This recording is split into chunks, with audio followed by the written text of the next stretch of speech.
বাবার মেডিসিনগুলো পাচ্ছি কিনা আমরা সেটাও জানি না, শুধু আমরা এতটুকু জানি যে বাবা বেঁচে আছে। সৌদি সরকার ওখান থেকে প্রায় 8 জনকে ওখানে গ্রেফতার করে। তো আমরা পরে জানতে পারলাম ওখানে আমার আব্বু একজন ছিলেন।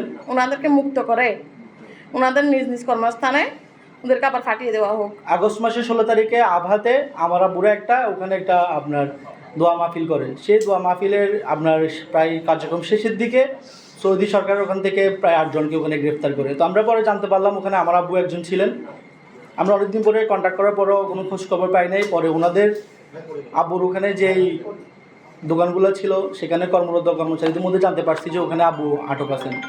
আসলে আটক করার পর থেকে আমরা অনেক ধরনের চেষ্টা চালিয়েছি। আমরা প্রথমে যোগাযোগ করতে পারি নাই।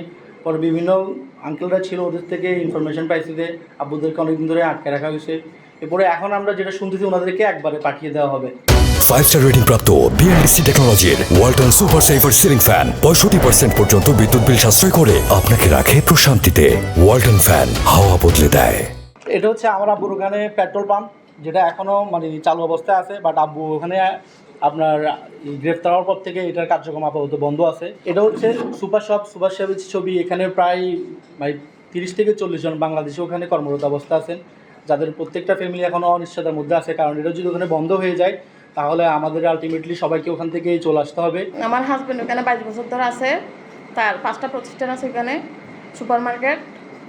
তো ওইখানে অনেক কর্মচারী আছে, প্রায় 200-250 মতো। আমি ওনাকে ধরে নিয়ে যাওয়ার পর এখনও কোনো যোগাযোগ করতে পারি নাই কোনো ধরনের। তো আমরা চাচ্ছি যে ওনাদেরকে মুক্ত করে ওনাদের নিজ নিজ কর্মস্থানে ওদেরকে আবার ফাটিয়ে দেওয়া হোক। কারণ আমার এখনও ছোটো ছোটো বাচ্চা, আমার একটা ছেলে 3টা মেয়ে, ওদেরকে নিয়ে আমি অনেক কষ্টে আছি এখনও। আমরা সবাই চাই, আমরা যারা সবাই আটককৃত সবার পরিবার থেকে আমি বলতেছি সবাইকে ওখানে ছেড়ে দিয়ে সবাইকে নিজ নিজ কর্মস্থান পাঠিয়ে দেওয়া হোক। আজকে 36 বছর ধরে বাবার জীবন কাটাচ্ছেন আমাদের কাছ থেকে দূরে থেকে, শুধুমাত্র আমাদের পরিবারকে ছাড়ানোর জন্য। কিন্তু উনি এত বছর বিদেশ জীবন কাটানোর পরও আজকে শেষ বয়সে এসে ওনাকে আজকে এত কিছু সহ্য করতে হচ্ছে। আজকে প্রায় 25 দিন ধরে বাবার সাথে আমাদের কোনো যোগাযোগ নেই।